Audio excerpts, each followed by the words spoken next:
Excited তাণ্ডব নিয়ে আসলে যে আমি তাণ্ডবটা দেখতে যাব আমার ফ্যামিলির সাথে, প্লাস প্রিমিয়ার হলে তো প্রিমিয়ার অ্যাওয়ার্ড পাচ্ছি বেমান একটা নাটক বেস্ট প্রমিসিং অ্যাক্ট্রেস হিসেবে।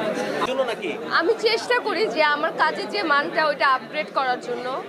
আর এটা তো মানে এটা লাক, আমার লাক, আমি হয়তো মানে গুড লাক আমার যে প্রত্যেকটা অ্যাওয়ার্ড ফাংশনে আপনাদের সবার সাথে দেখা হয়, কথাবার্তা হয়, গল্প হয়।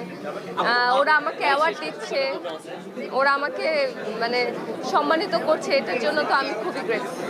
এখন আমি নিজে তো মানে অনেকগুলো অ্যাওয়ার্ড পেয়েছি এবছর, আমি এটা নিয়ে কোনো কথা বলতে পারবো না যে আসলে এটা এই জায়গাটা কি বিজনেসের জায়গা নাকি না। আমার মনে হয় যারা ভালো কাজ করে জুরি বোর্ড ওদেরকে দেখে আসলে ওদেরকেই অ্যাওয়ার্ড দেয়। এক্সাইটেড তাণ্ডব নিয়ে আসলে যে আমি তাণ্ডবটা দেখতে যাব আমার ফ্যামিলির সাথে, প্লাস প্রিমিয়ার হলে তো প্রিমিয়ারে যাবই।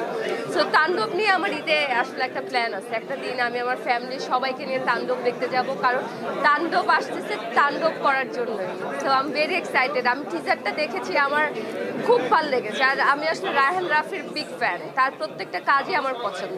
আর এখানে শাকিব খান আছে আমাদের মেগাস্টার। আর কি বল, আমি কোনোদিন বলি নাই আমার এবছরই হতে পারে শাকিব খানের সাথে, আমি বলেছি এবছরই হয়তো আমি আমার বড় পর্দায়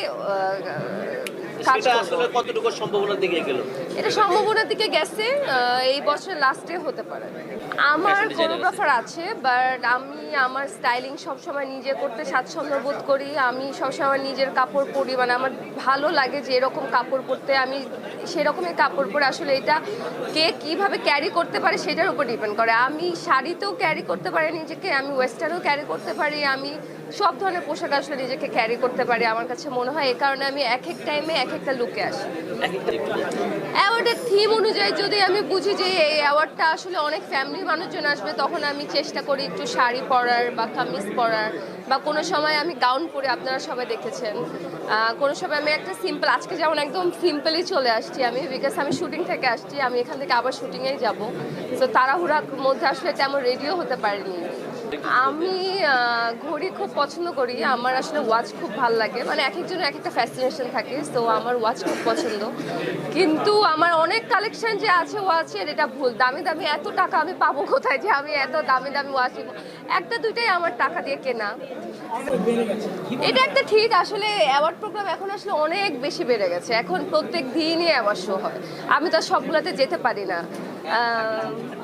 মাঝে মাঝে আমাকে যখন ওরা বলে সম্মানিত করতে চায়, ঠিক সেই অ্যাওয়ার্ডগুলোতে আসলে আসা হয়, কিন্তু আসলে অনেক ইনভিটেশন আসে এখন, আসলে অনেক অ্যাওয়ার্ড শো বেড়ে গেছে। আসলে কি এখন টিকটক থেকেও কিন্তু অনেক স্টাররা উঠে এসেছে। হ্যাঁ, নাটকের এখন অনেক ভালো ভালো কাজ করছে, একজন টিকটকার আছে এরকম। আমি টিকটকের খারাপ বলবো না, কারণ ওইটাও একটা প্ল্যাটফর্ম, ওই প্ল্যাটফর্ম থেকে কেউ যদি তার নিজের প্রতিবাদ দেখিয়ে স্ক্রিনে আসতে পারে, এটা আসলে বিগ ডিল, ওইটা আমাদের রেসপেক্ট করা উচিত। আসলে অ্যাওয়ার্ড জুরি বোর্ডরা যাকে প্রয়োজন মনে করবে তাকেই অ্যাওয়ার্ড দেবেন, আমার এখানে কিছু বলার নেই।